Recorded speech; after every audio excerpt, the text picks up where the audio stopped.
చూడండి, గర్భము అనేది పిల్లరా 100కి అవుట్ ఆఫ్ 100% ఎవరు కోరుకుంటారు? స్త్రీలే. పురుషులు ఎవరు కోరుకుంటారు? వివాహమైన వారే కోరుకుంటారు. వివాహం కాని వారు ఎవరైనా కోరుకుంటారు? పిల్లరా ఇక్కడ గమనించండి పిల్లరా, మరి దేవుడి దూత ఈ మరియను దర్శించి చెప్తుంది, నీకు సువార్తమానము అంటారు, అంటే శుభవార్త చెబుతున్నాను అంటే. ఏమండి, ఇది మరియకు మన భాషలో, అంటే మన హ్యూమన్ సైకాలజీ ప్రకారము, మన మానవుని యొక్క ఆలోచన ప్రకారం కూడా ఇది శుభవార్త అశుభవార్త? చెప్పాలి. అశుభవార్త. కన్యక గర్భవతి అవడం శుభవార్త అమ్మా? చెప్పాలి. పెళ్లి కాకుండానే కడుపు రావడం అశుభవార్త శుభవార్త? ఇప్పుడు లోకం అబ్బా సూపర్ అమ్మా, నీ కడుపులో దేవుడు ఉన్నాడని మళ్ళీ మెచ్చుకుంటారమ్మా? చెప్పాలి. పిల్లరా, మరి దేవుని దూత వచ్చి దయాప్రాప్తురాలా నీకు శుభము కలుగునుగాక, నువ్వు దేవుని వల్ల కృప పొందితివి.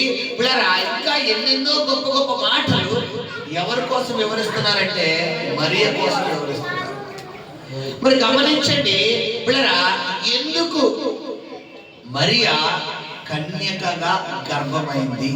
కారణం ఏంటంటే ఒకసారి మనం చరిత్రలోకి వెళ్ళాలి.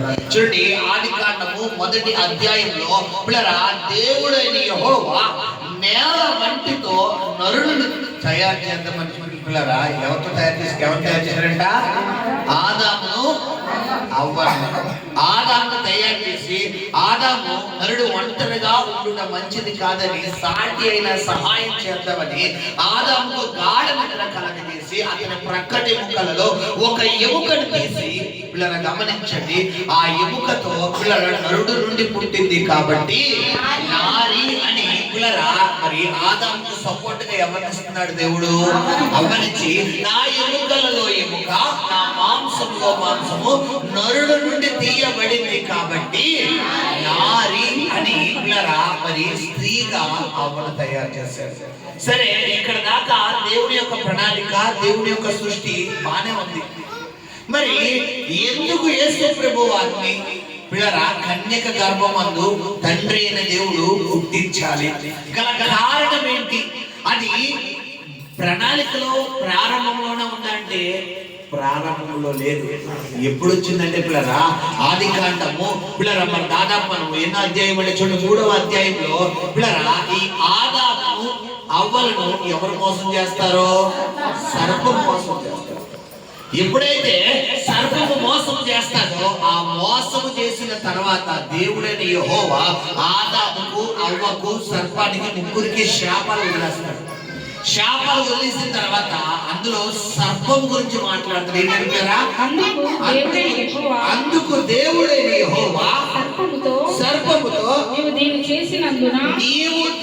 చేసినందున పశువులన్నిటిలోను భూజంతు అన్నిటిలోను ఓకే నీవు శపించబడిన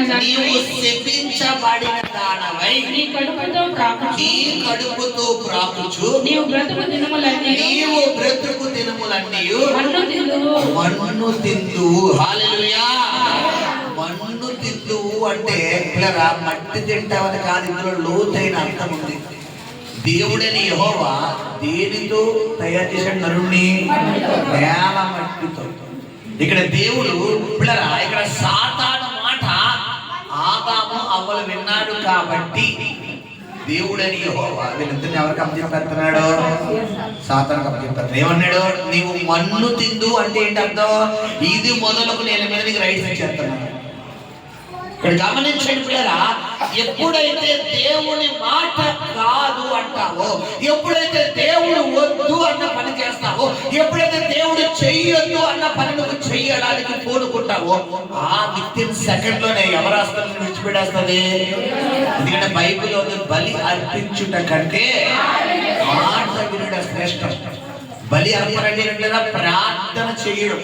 నువ్వు దేవుడికి ఇచ్చే కానుకలు కావచ్చు, నువ్వు దేవుడి దగ్గర చేసే ప్రార్థన కావచ్చు, దేవుడి దగ్గర చేసే ఎన్నో బలి అర్పణ నైవేద్యాలు ఎన్నో కావచ్చు. వీటన్నిటికన్నా దేవుడు కోరుకున్నది, దేవుడు ఎన్నుకున్నది ఏంటో తెలుపులారా? ఆయన మాట వినడం. ఆయన నీతో ఏది చెబుతున్నాడు వాక్యము ద్వారా, ఇదిగో ఇలా ఉండు, ఇదిగో ఇలా ఉండకు, ఇదిగో ఈ మార్గంలో నడుచుకో, ఈ మార్గంలో నడుచుకోకు, ఇదిగో ఇలా చెయ్యి అలా చెయ్యని ఏదైతే నీకు ముక్కు సూటిగా చెబుతున్నాడో ఆ మార్గంలో నువ్వు వెళ్తేనే పిల్లరా నీకు ఆశీర్వాదం నిత్యం తీసుకుని అంటున్నాడు. ఏంటంటే నీ దేవుడని యెహోవా మాట శ్రద్ధగా విని వాటిని అనుసరించి నడుచుకునిన ఎడల. అంటే ఇంట్లో నడుచుకుని ఎడల అంటే అర్థం, నడుచుకుంటేనే ఆశీర్వాదం. నీకు నచ్చినట్టుగా అనిపించి వాటిని నీకు అనుకూలంగా మార్చేసుకుని అబద్ధం ఆడకని బైబిల్లో ఉంది. చిన్న అబద్ధం పెద్ద అబద్ధం బైబిల్లో ఉందమ్మా. కోపడకని బైబిల్లో ఉంది. చిన్నదానికి పెద్దదానికి బైబిల్లో ఉందా? పిల్లలు ఆ బూతులు మాట్లాడగలను ఉంది. చిన్న బూతు పెద్ద బూతు అని ఉందా? చెప్పాలి. అబద్ధం చిన్నదైనా అబద్ధమే. ఎందుకంటే నువ్వు ఎప్పుడైతే అబద్ధం ఆడుతున్నావో, ఇప్పుడు అబద్ధం జనకుడు ఎవరు అంటే నీ పేరెంట్ మారిపోతున్నాడు. సృష్టిలో ఉందా ఎవరన్నా అమ్మ మీ అమ్మగారి పేరేంటని అడుగుతారా? మీ నాన్నగారుల పేరేంటని అడుగుతారా? మీ అమ్మ నాన్న పేరేంటని అడుగుతారు. పక్కన నువ్వు అంటారు కదా, మీ అమ్మగారు మీ నాన్నగారు అంటారు కదా. ఇక్కడ గమనించండి, ఎప్పుడైతే నువ్వు అబద్ధం ఆడుతున్నావు నీ తండ్రి మారిపోతున్నాడు. ఎవరిని తండ్రి? ఇప్పుడు సాతానుడు. అబద్ధానికి జనకుడు ఎవరు? సాతానుడు.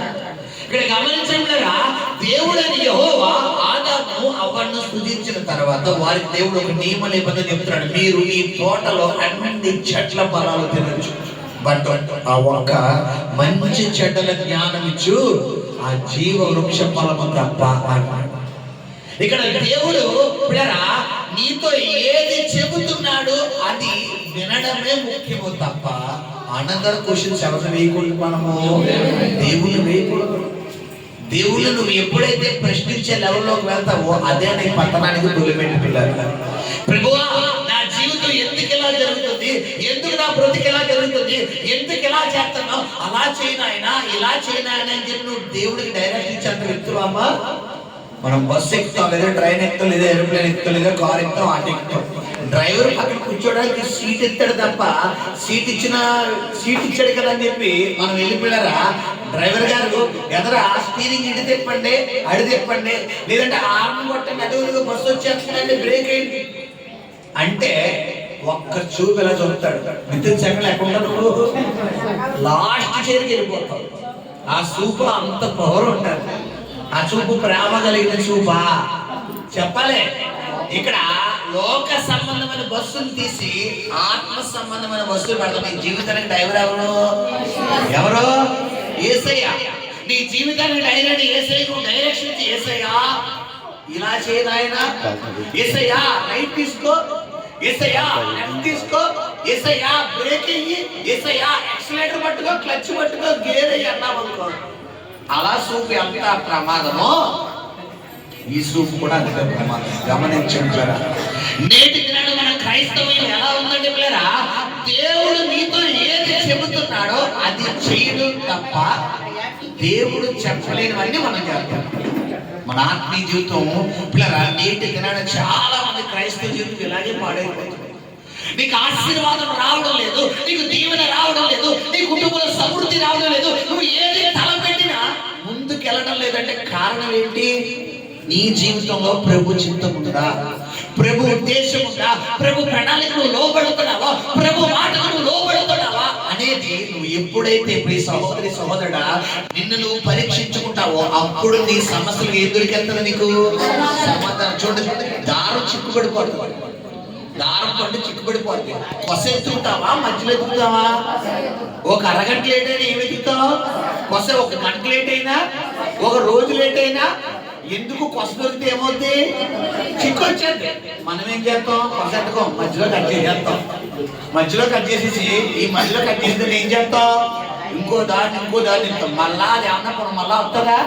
మళ్ళీ ఏం చేస్తాం? ఇంకోటి కట్ చేస్తాం. చాలా మంది చేసే విధానం ఇదే.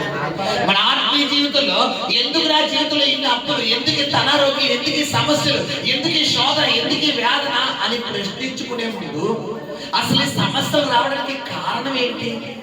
నేను దేవుడి సన్నిధిలో యథార్థంగా ఉండగలుగుతున్నానా, నీతిగా ఉండగలుగుతున్నానా, పరిశుద్ధంగా ఉండగలుగుతున్నానా, దేవుడికి ఇచ్చే ప్రాధాన్యత చేయగలుగుతున్నానా, దేవుడు పాదాల దగ్గర సమయం ఇవ్వగలుగుతున్నానా?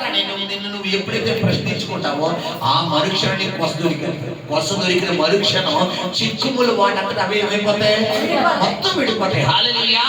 ఇక్కడ గమనించండి, దేవుడిని యెహోవా ఆదాము ఇద్దరిని తయారు చేసిన తర్వాత వారికి సమస్తం మీద ఏమి చేసేట్లరా, అధికారం ఇచ్చేసాడు. సమస్తం మీద అధికారం ఇచ్చేసాడు. అధికారం ఇచ్చేసిన తర్వాత ఇప్పుడు దేవుడు చెప్తున్నాడు, పిల్లరా నేను బలించి అభివృద్ధి పొంది విస్తరించి పిల్లరా భూమిని నిండించాడు. చక్కగా చేసుకోవచ్చుగా, చేసుకోకుండా వీళ్ళు ఏం చేస్తున్నారంట, సర్పం మాట విని పిల్లరా దేవుడు చెయ్యొద్దన్నమని చెప్తాడు. అందుగాను ఇప్పుడు సర్పముకు శాపం ఇస్తూ నువ్వు భూమి మీద పాపుతావు అని ఇంకా దేవుడు అనేక శాపాలు ఇస్తూ నువ్వు మన్ను తింటావు అన్నాడు. అక్కడతో వదిలిస్తాడంటే పిల్లరా అప్పుడే అసలైన విషయం మాట్లాడుతుంది. ఏంటా విషయం చదువునా? మరియు నీకును స్త్రీకిని నీ సంతానమునకును ఆమె సంతానమునకును వైరము కలగజేసేదను, అది నిన్ను తల మీద కుట్టును. అదిగో స్త్రీ సంతానం అంటే ఎవరమ్మా చెప్పాలి, ఎవరు స్త్రీ సంతానం? ఏమండి, స్త్రీ పురుషుల సంతానం అనాలా, స్త్రీ సంతానం అనాలా? చెప్పాలి. పుట్టిన బిడ్డలు భార్యాభర్తల కలయిక వల్ల పుడతారా, ఓన్లీ భార్య వల్లే పుడతారా? స్త్రీలో ఉన్న ఎక్స్ క్రోమోజోములు వైలో ఉన్న వై క్రోమోజోముల సంపర్కం వల్ల తల్లి గర్భసంచిలోకి అండము ఏర్పడతారు. అండము కాస్త దాదాపు అండం ఏర్పడడానికి పిల్లలు అంటే ఎగ్స్ రిలీజ్ అవ్వడానికి దాదాపు 45 రోజుల నుండి 60 రోజులు టైం పడుతుంది. ఈ 45 రోజుల నుండి 60 రోజుల సమయంలో పిల్లలు దాదాపు కొన్ని లక్షల కణాలు తల్లి గర్భంలోకి వెళ్తాయి.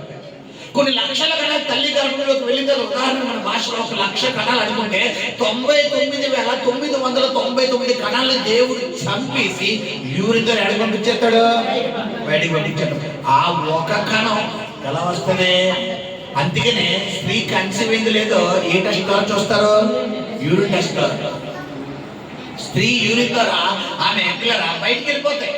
ఆ 99,999 కణాలను చంపేసి ఆ ఒక కణాన్ని తల్లి గర్భంలోకి పంపించి పిల్లరా గమనించండి, మొదట ఖండముగా అంటే మొదట కణముగా, తర్వాత అండముగా, తర్వాత పిండముగా, తర్వాత శిశువుగా 278 రోజులు తల్లి గర్భంలో ఉంచి తర్వాత ఒక క్షణం కూడా లోపల ఉండకుండా బయటికి రా అని పిలవగలిగిన దేవుడే నీవు నేను ఆరాధిస్తున్న దేవుడు. హల్లెలూయా, హల్లెలూయా. అలా బయటకు వచ్చిన సంతానమే ఎవరో ఇక్కడ మనం గమనించండి. మరి ఇక్కడ భార్యాభర్తల కలయిక ద్వారా భార్యాభర్తల యొక్క పిల్లరా మరి ఒక మాట ద్వారా సంతానము ద్వారా నీకు విరోధం వస్తుందని చెప్పొచ్చుగా దేవుడు. ఎందుకు స్త్రీ సంతానం అన్న మాట అన్నాడే, ఇక్కడే క్రీస్తు పుట్టు కోసం దేవుడు మాట్లాడుతున్నాడు. స్త్రీ సంతానమునకును నీ సంతానమును ఏం కలిగిన పిల్లరా, వైరము కలుగు. అంటే దేవుడని యెహోవా పిల్లరా మరి సాతాను సంతానం అంటే ఎవరైతే దేవుని మాటను తృణీకరిస్తారో, ఎవరైతే దేవుని వాక్యాన్ని తృణీకరిస్తారో, ఎవరైతే దేవుని చిత్త నుంచి బయటికి వెళ్ళిపోతారో వీళ్ళందరూ ఎవరి సంతానం? ఇప్పుడు అందుకని యోహాను సువార్తలో యోహాను గురించి అన్నాడు, బాప్తిస్మం యోహాను అక్కడేంటి, సర్ప సంతానమా చెయ్యు పిల్లల సర్ప సంతానం. ఎక్కడ చెప్తాడు సర్ప సంతానం గురించి? ఆదికాండంలో చెప్తున్నాడు 3వ అధ్యాయం చదువుకుని, స్త్రీ సంతానమునకును నీ సంతానం. ఎవరి సంతానము? పరిసయ్యులు, సద్దుకేయులు. మీకు శ్రమ, ఇదో గొడ్డల చెట్లు వారు నంచబడి ఉంది, బళ్ళకి పని ప్రతి ఏం చేస్తున్నాడు ఆయన, నరికి అగ్నిలో పడవేస్తాడు. ప్రియ సహోదరి సహోదరుడా, మనం రాకడ దినాల్లో ఉన్నాం, అంత్య దినాల్లో ఉన్నాం. నీవు కనుక ఫలింపకుండా ప్రార్థించడం ప్రారంభించకుండా, వాక్యం చదవడం ప్రారంభించకుండా, వాక్యానుసారంగా జీవించడం ప్రారంభించకుండా, ఇంకా నేను ఇలాగే ఉంటాను, ఇంకా సినిమా చూస్తాను, సీరియల్ చూస్తాను, లోకానుసారంగా ఉంటాను, అపవిత్రమైన క్రియలు చేస్తానని చెప్పుకుంటే గొడ్డలు ఎక్కడ ఉందంట? చెట్టు వారను ఉంది. ఫలింపని ప్రతి దగ్గర ఏం చెప్తున్నాడు? నడికి అగ్నిలో పడవేస్తాడు. గమనించండి. సో గమనించండి, ఇలాగా మొదటి ఆదాము అవ్వల అవిధేయత వల్ల పిల్లరా మరి క్రీస్తు ప్రవచనము తండ్రి అయిన దేవుడు అక్కడ మాట్లాడతాడు. అలా వచ్చింది స్త్రీ సంతానం. తర్వాత మనం చూసుకుంటే జకర్యా కావచ్చు, మీకా కావచ్చు, యోవేలు కావచ్చు, బిలాము కావచ్చు, పిల్లరా మరి ఏషియా కావచ్చు, ఎంతో మంది పిల్లరా మరి కన్యక గర్భవతి కుమారుని కన్ను, కన్యక గర్భవతి కుమారుని కన్ను, బెత్లెహేమాను ఎఫ్రాయిము మంచి నీ దేశంలో నుంచి దేవుడు రాజులు రాబోతున్నారని పిల్లరా మరి ఎన్నో గ్రంథాల నుంచి దేవుడు మరి ప్రవచన రీతిగా ముందుగా చెప్పబడిన మాటే క్రీస్తు పుట్టిక. హల్లెలూయా. క్రీస్తు పుట్టిక అంటే ఏదో ఒక రోజు, 2 రోజులు, 1 సంవత్సరం, 2 సంవత్సరాలు కాదమ్మా, దాదాపు కొన్ని వేల సంవత్సరాల క్రితమే ఆదికాండం 3వ అధ్యాయంలోనే మాట్లాడుతున్నాడు. చాలా మందికి తెలియని విషయం. చాలా మంది అనుకుంటారు బెత్లెహేములోనే పిల్లలు అంటే యెషీ ప్రవక్త గురించి చెప్తారు, లేదా జకర్యా గ్రంథం గురించి చెప్తారు, లేదంటే మీకా ప్రవక్త చెప్తారు, లేదంటే యోవేలు గురించి, లేదంటే బిలాము గురించి చెప్తారు. బిలాము ప్రవచనం, అసలైన ప్రవచనం దేవుడు ఎక్కడిచ్చాడు? ఆదికాండం 3వ అధ్యాయంలో పలికేస్తారు స్త్రీ సంతానము. కదా అన్నాడు కన్యక గర్భవతి కుమారుని కనుడు. హల్లెలూయా. ఇక్కడ గమనించండి, ఒక స్త్రీ వివాహం కాకుండా ఆమె గర్భము దాల్చడము అంటే అది ఆషామాషి కాదు. అంటే సొసైటీ అంతా ఆమె మీద ఫోకస్ పెట్టేస్తారు. ఏమంటే ఏదన్నా దాచుకొచ్చేమో కానీ కడుపు దాచుకోవచ్చా? దాచుకోగలవా? 3 నెలలు దాచుకోవచ్చేమో. కాదు కూడదు గట్టిగా తినడం మానంటే 5 నెలలు దాచుకోవచ్చేమో. ఇంకా వాడి పాస్టర్ గారు ఇంకా నేను తినడం మానేస్తారంటే 6 నెలలు దాచుకోవచ్చు. 9 నెలలు దాయగలవమ్మా? ఏమండి కొత్తగా పెళ్ళైన వాళ్ళు మీద బంధువు సూప్ అంతా దీని మీద ఉంటుంది, దీని మీద ఉంటుంది. ఏమన్నా ఇంకా విశేషమా, ఇంకా ఏమన్నానా? ముందు బాగున్నానని అడగరు ఏమన్నా. ఇప్పుడు కన్యకామె మీరు ఎవరమ్మా పిల్లరా? కన్యకకు పైగా ఏమైపోయిందంటే అక్కడ ప్రధానం అయిపోయిందంటే హాఫ్ ఆఫ్ ది మ్యారేజ్ అయిపోయింది. హాఫ్ ఆఫ్ ది మ్యారేజ్ అయిపోయింది. ఇప్పుడు కన్యకైన మేరీతో దేవుడు గురించి ఏం మాట్లాడుతున్నారా? నువ్వు దేవుని వల్ల కృప పొందితివి, నువ్వు స్త్రీలలో నువ్వు గొప్పదానవు, నువ్వు దయాప్రాప్తురాలు, నీకు అలాగా ఇలాగని ఎన్నో ప్రామిస్ వాళ్ళు ఇచ్చేసి ఏం పలుకుతున్నారా? నీకు శుభము పలుకుడు కాక నువ్వు గర్భం ధరిస్తావంటే దీనికి ఆమె పలికిన మాట ఏంటో తెలుసుకుంటారా? చెప్పండమ్మా. అందుకు మరియా నేను పురుషుని ఎరగని దానినే ఇది ఎలాగ జరుగునని దూతతో అనగా దూత హల్లెలూయా. ఏమండి ఇక్కడ ఒక 10 నిమిషాలు సబ్జెక్ట్ ఉందని చెప్పి ముగిస్తాను. హల్లెలూయా. పెద్దగా ఆలోచించండి. ఏమండి వివాహం కాకుండా ఒక స్త్రీ గర్భము దాల్చడానికి ఏ స్త్రీ అయినా ఏ కన్యకైనా ఒప్పుకుంటుందండి? చెప్పాలి. ఎవరైనా ఒప్పుకుంటారా? ఒకవేళ ఈ ఒప్పుకున్న పేరెంట్స్ ఇంట్లో ఉండేస్తారా? చెప్పాలి. అసలు అమ్మా నేను ప్రార్థనలో ఉన్నప్పుడు దేవుని దూత గాబ్రియల్ ఒక దేవదూత నా దగ్గరకు వచ్చిందమ్మా. నా దగ్గరికి వచ్చి ఇదిగో నువ్వు స్త్రీలలో నువ్వు ఘనత పొందిన దానవు, నువ్వు దయా ప్రాప్తురాలు, నువ్వు దేవుని వల్ల కృప పొందావు కాబట్టి నువ్వు కన్సీవ్ అవ్వబోతున్నావు అని దేవుడు చెప్పిందమ్మా, దేవుడు చెప్పిందమ్మా. అందుకే నాకు కడుపు వచ్చిందమ్మా అంటే ఎవరు నమ్ముతారమ్మా? చెప్పాలి. ఎవరైనా నమ్ముతారా? ఎందుకంటే అంతకు ముందు వరకు ఇలాంటి సంఘటన జరగలేదు, అప్పటి నుంచి ఇప్పుడు దాకా కూడా జరగలేదు. హల్లెలూయా. ఇక్కడ గమనించండిరా, యేసు ప్రభువు వారి గురించి నువ్వు దేవుణ్ణి ఆరాధించాలి, దేవుణ్ణి కొలవాలి, దేవుణ్ణి నువ్వు ఘనపరచాలంటే కొన్ని నిందలు భరించాల్సి వస్తాయి, కొన్ని అవమానాలు భరించాల్సి వస్తాయి, కొన్ని వ్యతిరేకతలు భరించాల్సి వస్తాయి. ఎందుకంటే ఆల్రెడీ ఇంకా ఆమె గర్భములో యేసు ప్రభువు వారు పడగానే ఇంకొక నింద వచ్చేసింది. మరి ఈ రోజున యేసు ప్రభువు వారు నమ్ముకుంటే మనకి ఏం కావాలి? డబ్బు కావాలి. యేసు ప్రభువు నమ్ముకుని మనకి ఏం కావాలి? సమృద్ధి కావాలి. యేసు ప్రభువు నమ్ముకున్న సంవత్సరంలో మనం ఏం కట్టేయాలి? ఇల్లు కట్టేయాలి. యేసు ప్రభువు నమ్ముకున్న సంవత్సరంలో మనకి ఏం కోవాలి? బైక్ వచ్చేయాలి, లేదా బండి వచ్చేయాలి, లేదా కారు వచ్చేయాలి. ఒకవేళ సంవత్సరం 2 సంవత్సరాలకి ఏమైనా రాలేదా అనుకోండి, దేవుని నమ్ముకుంటే వచ్చేస్తాను, ఏ వచ్చిందండి మాకు అంటాం. ఏమ్మా దేవుణ్ణి నమ్ముకుంటే నీకు వచ్చే కార్లు బైక్లు ఓకే, కానీ అన్నిటికన్నా దేవుణ్ణి నమ్ముకుంటే నీకు వచ్చి తెలుసుకుంటే నిత్య జీవం. హల్లెలూయా. ఈ లోకంలో నువ్వు ఎన్ని కోట్ల రూపాయలు ఇచ్చినా దొరకదు ఏంటది? పరలోక రాజ్యం. హల్లెలూయా. పరలోక రాజ్యం విలువైంది దేవుడు ఇస్తాడు. హల్లెలూయా. గమనించండి, చెప్తున్న పిల్లరా ఏంటంటే, పిల్లరా ఈ యొక్క కన్యక గర్భవతి అవడం అంటే ఆశాశిక్ష. గమనించండి పిల్లరా, ఎందుకంటే ఇది సృష్టి విరుద్ధం. ఇది ఎవరి విరుద్ధం పిల్లరా? సృష్టి విరుద్ధం. సృష్టిలో జరగని కార్యం అది. మరి ఇప్పుడు గమనించండి, నీ బంధువుల్లో, నీ కుటుంబ సభ్యుల్లో, నీ స్నేహితుల్లో ఎవ్వరూ రక్షణ పొందలేదు. బట్ నువ్వు ఒక్కడివే రక్షణ పొందావంటే అర్థం ఏంటి? నీ ఇంట్లో కూడా ఎవరు తెప్పించారు? నువ్వు ఒక మరియుగా మారిపోవాలి. హల్లెలూయా. ఎంతమంది మా బంధువులు ఎవరిలో ప్రభు నమ్ముకోలేదండి, మేము ఒక్కరివే నమ్ముకున్నాం అనుకున్నారు. మా బంధువుల్లో ఎవరూ ప్రభు నమ్ముకోలేదండి, మేము ఒక్కరమే, మా కుటుంబం లేదా మేము ఒక్కరే నమ్ముకున్నాం. మీరందరూ మరియలు. హల్లెలూయా. హల్లెలూయా. మీ అందరికీ శుభవార్త. హల్లెలూయా. మీరందరూ దేవుడు మన కృప పొందిన వ్యక్తులు. హల్లెలూయా. కొంతమంది వంశపారంపర్యంగా వస్తారంటే తాతలు క్రైస్తవులు, ముత్తాతలు క్రైస్తవులు, వాళ్ళ తాతలు క్రైస్తవులు. విషయం ఏంటంటే తాతలు ముత్తాతలు వాళ్ళు ప్రారంభంలో ఆడపడ ఎవరు? మరియలే. అవునా కాదా? మాస్టర్ గారు మా తాతయ్య క్రైస్తవుడు అంటే, మా నాన్నగారు క్రైస్తవుడు అంటే, అయితే మాకు మేము మరియలు కాదంటే ఆగా కాదు. వాళ్ళందరూ మరియలైనప్పుడు మీరు కూడా ఏమైపోతారు? మీరు మరియలే. హల్లెలూయా. కాబట్టి వచ్చిన వాళ్ళందరూ ఎవరెక్కడ? మేము మరి అన్నది గట్టిగా చెప్పండి అమ్మా. ఓకే, చేతులు అలాగే ఉంచండి, ఎత్తు అలాగే ఉంచండి. ఓకే, చెప్పలే ఎత్తారు. మేము మరిలు అన్నదో చేతులు పైకి ఎత్తారు కదా. ఇప్పుడు మిమ్మల్ని ప్రశ్నిస్తారు, చేతులు అలాగే ఉంచండి, ఒక్క చేయి కూడా తిరగకూడదు. అవమానం భరించడానికి మేము రెడీ అన్నదో చేతులు పైకి అలాగే ఎత్తారు. పోరాటం మాస్టర్ గారు, ఎన్ని కష్టాలు వచ్చినా, ఎన్ని బాధలు వచ్చినా మేము ప్రార్థన మానం అన్న వాళ్ళు ఇప్పుడు చేతులు అలాగే వచ్చండి.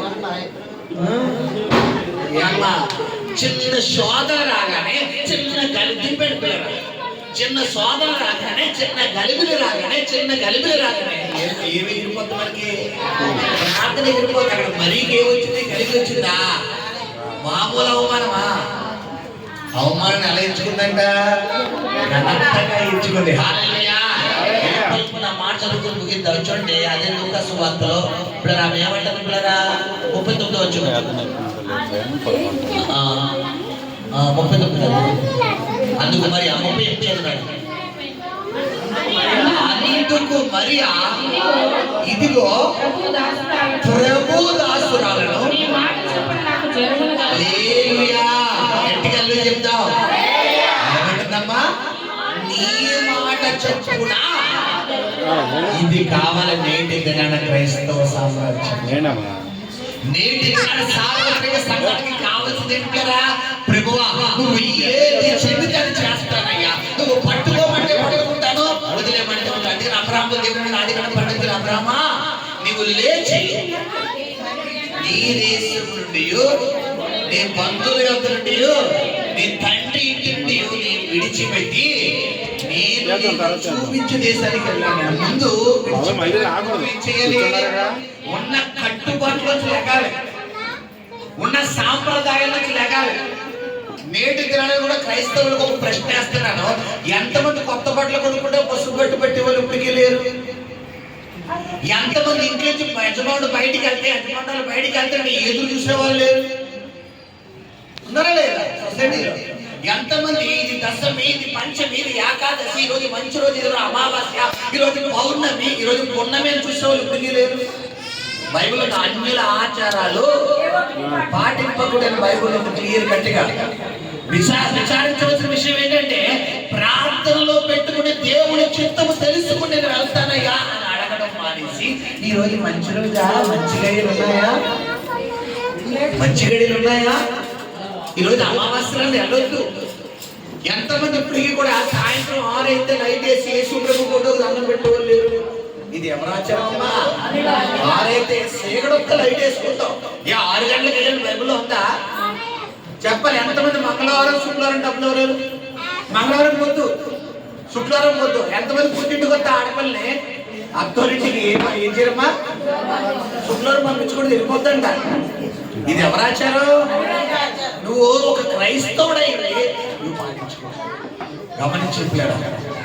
ఎప్పుడు క్రీస్తు నీలో ఉదయిస్తాడు, ఎప్పుడు క్రీస్తు నీలో జన్మిస్తాడు అంటే నువ్వు ఒక మరియు ఎప్పుడవుతావు? ఆమె ఏమంటుంది? నీ దాసురాలను నీ మాట ఎప్పుడు వస్తుంది? ఈ మాట అంటే నువ్వు ప్రభు మాటకు లోబడినప్పుడే నీలో నేను ఇది నా చిత్తం, ఇది నాకు ఇష్టం అన్న మాట చెప్పేసి ప్రభువా నీ చిత్తము నాయన నువ్వు ఏది చెప్పితే అది చేస్తాను, ఎలా ఉండమంటే ఉంటాను, విడిచిపెట్టమంటావా వదిలేస్తాను, పట్టుకోమంటావా పట్టుకుంటాను. గమనించండి సంగమా, నేడు క్రైస్తవ సమాజం ఎలా ఉందంటే పిల్లరా, పేరుకు మాత్రం క్రైస్తవుడు, లోపలంతా సమాధి, పైకి మాత్రం అంతర్ స్మెల్, లోపలన్నీ కులిపోయి. గమనించారా ఎలా ఉంది ఆత్మీయ జీవితం? హల్లెలూయా. మరియ చెబుతుందయ్యా నీ దాసురాలు అంటుంది. హల్లెలూయా. అంటే దాసురాలు అంటే ఈమె ఏం చేస్తుంది? తను ఏం చేస్తుంది? మనకేంటి అస్సలు తగ్గు, ఏ విషయంలోనే తగ్గ, ఏ విషయంలో 1% కూడా తగ్గ. మాట పడాల్సిన అవసరం లేదు మాస్టర్ గారు అంటారు. నువ్వు తగ్గపోతే క్రైస్తవుడు కాదు. తనను తగ్గించుకున్నవాడు, తను హెచ్చించుకున్నవాడు. నువ్వు హెచ్చించుకుని నాకు మై ప్లేస్ కావాలి, నాకు అది కావాలి, నాకు ఇది కావాలి అంటే నువ్వు దేవుని బిడ్డవు కాదు. నాకు లేకపోయినా మా నాలుగు ఇచ్చేనా పర్వాలేదు, క్రైస్తవుడు కానీ దగ్గర ఉండాల్సిన ఫస్ట్ ప్రిఫరెన్స్ ఏంటి? పర్వాలేదు, నాది నాది రాదు రాదు రాదు రాదు నాకు వెళ్ళదు, ఇది కాదు. హల్లెలూయా. దేవుడు చూస్తాడు, ప్రతి ఒక్కటే చూస్తాడు. ఏమంటుంది? నీ దాసురాలని అంటే ఒక 2 నిమిషాలు చూపిస్తాను, శ్రద్ధగా ఆలకించట్లేరా? నీ దాసురాలను అని మాట్లాడు. రెండో మాట ఏంటారా? నీ మాట చెప్పుకున్న నాకు ఎప్పుడు నువ్వు దేవుడు సన్నిధిలో ఈ మాట అంటావా అని ప్రభు నీ దగ్గర ఎదురు చూస్తున్నాడమ్మా. ఆయన దగ్గరికి వచ్చినప్పుడు నీ దాసురాలనయ్యా ప్రభు నువ్వు ఏం చెబితే చేస్తాను. ఈ 2024 అంతా నాకు నచ్చినట్టు చేసుకున్నాను, నాకు అనిపించినట్టుగా చేసుకున్నాను, నేను ఎలా ఉండాలనుకుంటే అలా ఉన్నానయ్యా. కానీ 25 నుండి నీకు నచ్చినట్టుగా ఉంటాను, నువ్వు ఎలా ఉండమంటే అలా ఉంటాను, నువ్వు కూర్చోమంటే కూర్చుంటాను.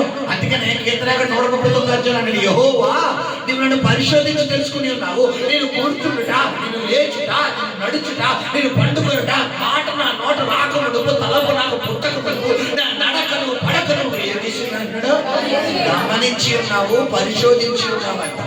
నువ్వు అనుకుంటావు ఇది కావాలి అది కావాలి, లేదు లేదు, నీకు ఆలోచన పుట్టకముందే రెడీ చేసి.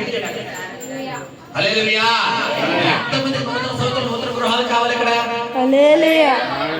హల్లెలూయా. నూతన గృహం కావాలి, గట్టిగా చెప్పండి. ఆల్రెడీ మీ అందరికి నూతన గృహాలు దేవుడు రెడీ చేసి పెట్టాడు. హల్లెలూయా. 2025 రావడమే ఆలస్యం. హల్లెలూయా. ఇప్పుడు ఎవరు ప్యాక్ చేద్దాం? నాకు ఇల్లునైనా ఆల్రెడీ మీ డాడీ నీకు ఇల్లు చేసి రెడీగా పెట్టాడు, చేతిలో రెడీగా. ఇప్పుడు తీసుకోవాలా? ఇప్పుడు ఆయన అడగాల. పిల్లలకు చాక్లెట్ కావాలి, కిందలే కావాలి, చాక్లెట్లు కిందజేలో కావాలి. మన చేతిలో కింద చేయబెట్టుకుని తీసుకోనగా అన్న తర్వాత తీసుకోవాలా? కొన్ని డాడీ అంటే అర్థం ఏంటి? నీకేం కనబడతలేదు, ఇల్లు కనబడతలేదు అంటే ఎప్పుడు కనబడుతుంది ఇల్లు? చెప్పాలి.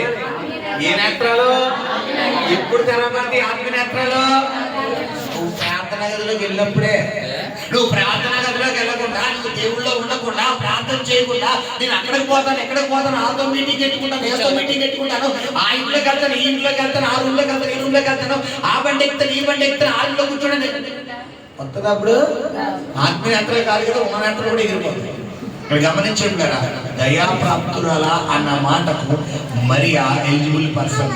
కృప పొందిన దానం అన్న మాటకు మరియా ఎలిజిబుల్ పర్సన్. పిల్లరా, దేవుని వల్ల ఘనత పొందిన దానము అన్న మాటకు మరియా ఎలిజిబుల్ పర్సన్. పిల్లరా, నీ దాసురాలను అన్న మాటకు మరియా ఎలిజిబుల్ పర్సన్. ఫైనల్ గా ఏమంటుంది? నీ చిత్తము నీ మాట చొప్పున.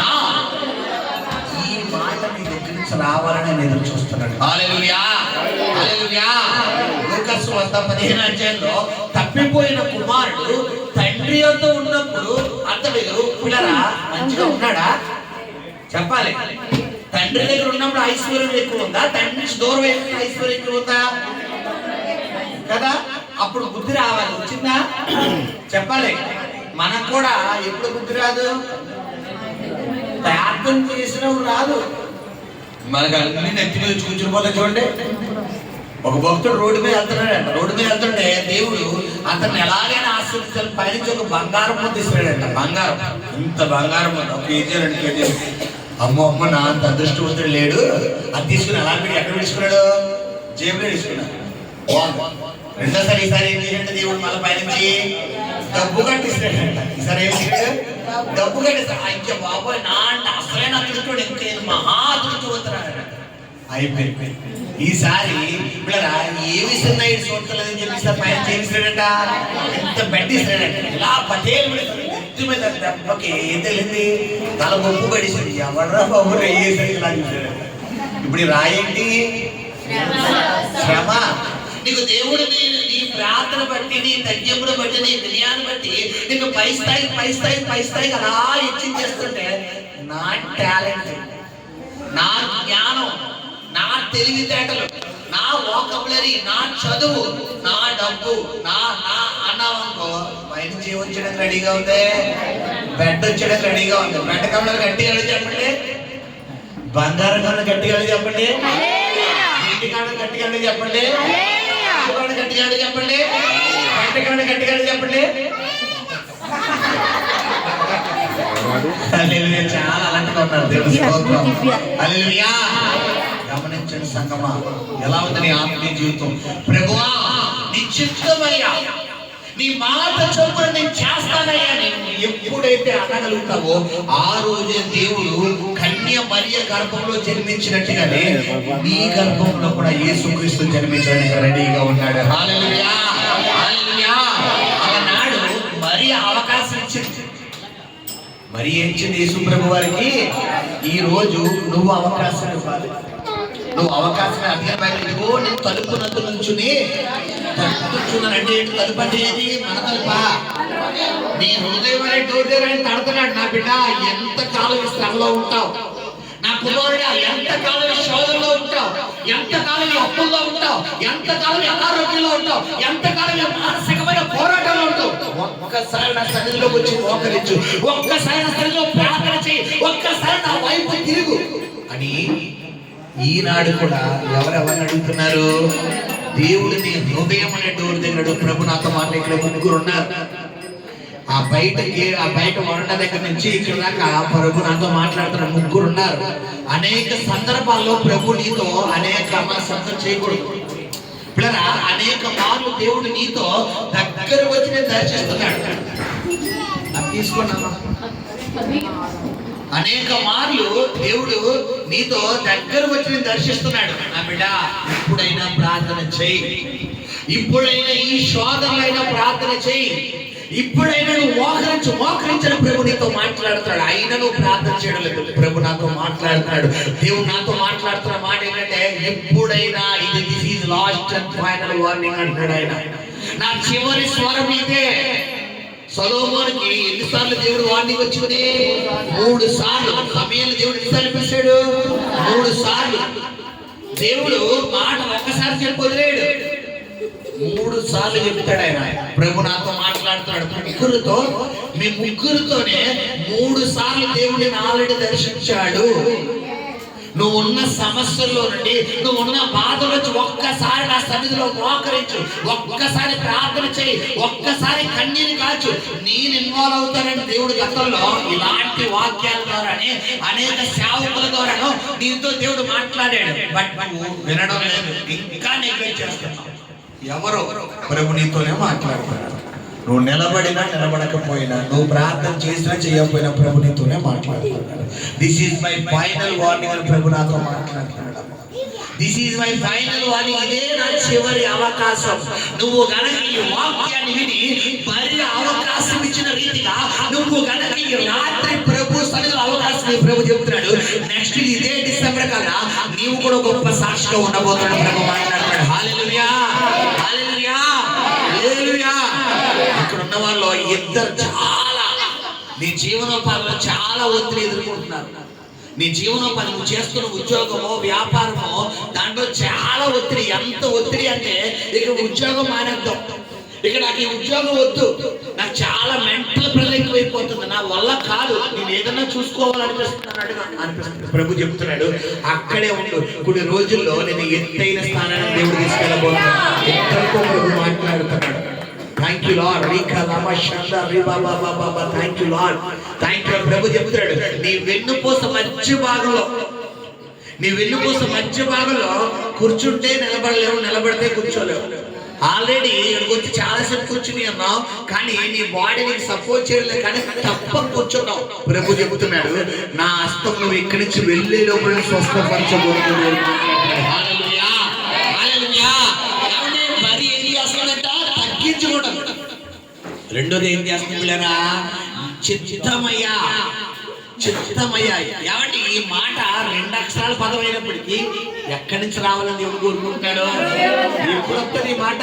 యవన కాలంలో యవన బిడ్డలు ఉన్నారు, తల్లిదండ్రులు గత ఒక 20 years బ్యాక్ వెళ్తే పిల్లలకి, ఆడపిల్లలకి సంబంధం తీసుకొచ్చి పిల్లరా అమ్మ ఈ అబ్బాయి నచ్చాడంటే ఏమని ఊరు? ఒక 20 సంవత్సరాలు వెళ్తే అమ్మ మీ ఇష్టం, నాన్న నీ ఇష్టం. 20 సంవత్సరాల బ్యాక్. ఇప్పుడు మన ఇష్టం లేదు. ఇన్స్టాగ్రామ్, ఫేస్బుక్, వాట్సాప్, ట్విట్టర్, పిల్లరా ఇంకో చెత్త, ఇంకో చదారం, దరిద్రం, పనికిమాలం అన్ని తీసుకొచ్చి దిస్ ఈజ్ అమ్మా నీ అల్లుడి, అక్క అమ్మా నీ కోడలు, ఇదిగో నీకు నచ్చితే ఓకే, లేకపోతే గోదావరి రెడీగా ఉంటుంది, నువ్వు చచ్చిపోతా నరకానికి పోతా, దరిద్రం వదిలిపోతా. చెప్పాలి ఎంతమంది లేరు పిల్లరా నేడు తల్లిదండ్రులు బాధ పెట్టేవాళ్ళు. వివాహం అయిన తర్వాత వారి జీవితం గురించి చూడండి. మన పితృల దగ్గరికి వెళ్తే ఎన్ని తరాలు చూరటమ్మా? 7 తరాలు. 7 తరాలు అంటే ఎన్ని తరాలమ్మా? 700 సంవత్సరాలు. అంటే 7 తరాలు ఎత్తికి ఎత్తికి ఎత్తికి ఎత్తికి పిల్లని ఎత్తికిపోరు, లేదా పిల్లని ఎత్తికిపోరు. ఇప్పుడు 7 తరాలు కాదు కదా, 7 ఇల్లు కూడా చూస్తలేదు.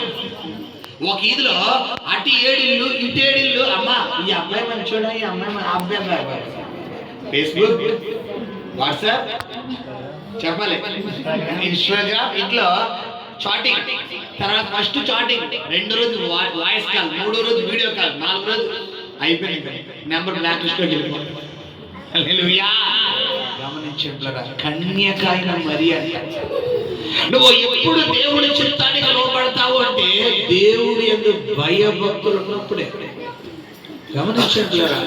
ఎలా ఉంది క్రైస్తవ సమాజం అంటే దేవుని మాటను తృణీకరించి దేవుడి చిత్తం నుండి బయటకు వచ్చే విధంగా ఉంది. హల్లెలూయా. ప్రభు this is my final warning అని ప్రభు నీతో మాట్లాడుతున్నాడు. మరి ఆ అవకాశం ఇచ్చింది.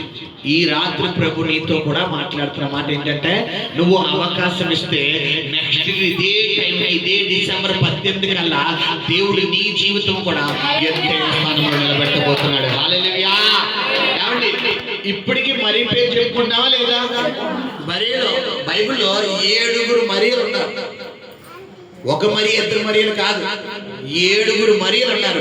7 మరియలో ది బెస్ట్ మరి ఎవరో? కన్యక మరియ. ఇప్పటికీ పిల్లరా, ఇప్పటికీ దేవుడు 2వ రాకడ వచ్చే వరకు కూడా ఎవరి పేరు చెప్పుకుంటాం? మరి నీ పేరు నీ తరతరాలు చెప్పుకోవాలా లేదా? చెప్పాలి. లేదు మాస్టర్ గారు మనకు అవసరం లేదండి అంటావా? నీకు ఈ వాక్యం అవసరం లేదు. లేదండి నా నెక్స్ట్ జనరేషన్ మా తరతరాలు, మా తాతలు ముత్తాతలు, ఇదిగో పలానా మా అమ్మమ్మ ఉండింది, పలానా మా తాతయ్య ఉండేవారు, గొప్ప ప్రార్థనా పనులు, దేవుడు మాటకు లోబడేవారు, దేవుడు చిత్తానికి లోబడేవారు అని నీ గురించి చెప్పుకోవాలంటే ఈ రోజు నీలో ఉన్న ఆ 2 అక్షరాల నేను అన్న స్వభావాన్ని ఏం చేయదు? చెప్పేయాలి, పాతి పెట్టేయాలి. నువ్వు చంపకుండా, దేవుడి చిత్తానికి లోబడకుండా నేను ఇంకా ఇలాగే ఉంటానంటే నీ జీవితంలో ఏం ఖాళీ అయిపోతుంది? ఆశీర్వాదం ఖాళీ. హల్లెలూయా. గమనించవచ్చు కదా. మరియా మొట్టమొదటిగా అక్కడ అడుగుతుంది, ఇది ఎలా సాధ్యమయ్యా? ఒకవేళ ఎవరైనా దేవుని దూత వచ్చి అడిగితే మా అమ్మ ఒప్పుకోదు. ఏమంటా? మా అమ్మ ఒప్పుకోదు, మా నాన్న పిల్లలు అవ్వకుండా పెట్టిండే కదా, నాకడే పిచ్చింది చెప్పాలి, ఇంకెవరు దొరకలేదా, ఎల్లు ఎవరికైనా అడుగు అంట. మరి అలా అంటమ్మా చెప్పాలి, అలా అందా? ఏమంటుంది? ఇది ఎలా సాధ్యమయ్యా అని అడిగితే పరిశుద్ధాత్మ వల్ల నువ్వు గర్భం ధరిస్తామంటుంది. హల్లెలూయా. ఈ మాట మరియా అనడానికి కొన్ని కారణాలు ఉన్నాయి. ఎందుకంటే గత జీవిత చరిత్రలో మరియా ప్రభు సన్నిధిలో బైబిల్ పఠనం చేసే వ్యక్తి. ఆ రోజు పాత నిబంధన పఠనం చేసి పిల్లరా మరి యెషయా గ్రంథం కావచ్చు, మీకా గ్రంథం కావచ్చు, యోవేలు గ్రంథం కావచ్చు, జకరియా కావచ్చు, పిల్లరా మరి సంఖ్యాకాండంలో బిలాము ప్రవక్త కావచ్చు, మరి దాదాపు ఈ ఆది కాండం కావచ్చు, దాదాపు 6 గ్రంథాల్లో ఎక్కువగా మరి చదివి ఉంటారు.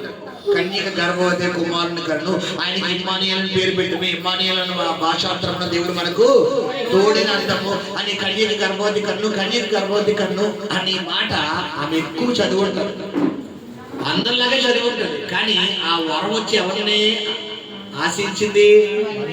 మరియ. ఇందుకే దీన్ని బట్టి దేవుడు మాట నీకు రావాలి అంటే నీవు కూడా ఏమి ఎక్కువ చదవాలి? అది చాలా మందితో ఏమంటే వాక్యం ద్వారా దేవుడు నాతో అత్తమాలు మాట్లాడతాడు. చేతులు పైకెత్తండి. వాక్యం ద్వారా, వాక్యం చదువుతున్నప్పుడు దేవుడు నాతో మాట్లాడతాడండి అన్నారు. హల్లెలూయా. మరి దీన్ని బట్టి చదవలేని పరిస్థితి ఏంటి చెప్పాలి?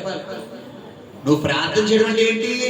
దేవుడితో మాట్లాడటం. వాక్యం చదవడం అంటే దేవుడితో మాట్లాడటం. నువ్వు వాక్యం ప్రతిరోజు రోజుకు 1 గంట అరగంట టైం పెట్టుకుని చదివి చూడు, దేవుడు నిన్ను తలగా ఉంచుతాడు తప్ప తోకగా ఉంచాడు. నిన్ను పైవాడిగా ఉంచుతాడు తప్ప కింద వాడిగా ఉంచాడు. నిన్ను ఇచ్చే వ్యక్తిగా ఉంచుతాడు తప్ప పుచ్చుకునే వ్యక్తిగా ఉంటాడు. హల్లెలూయా. దేవుడి మాటకు లోబడదాం. మరియ వలె మనందరం క్రీస్తుకు స్థానం ఇద్దాం. ప్రార్థన చేసుకుందాం.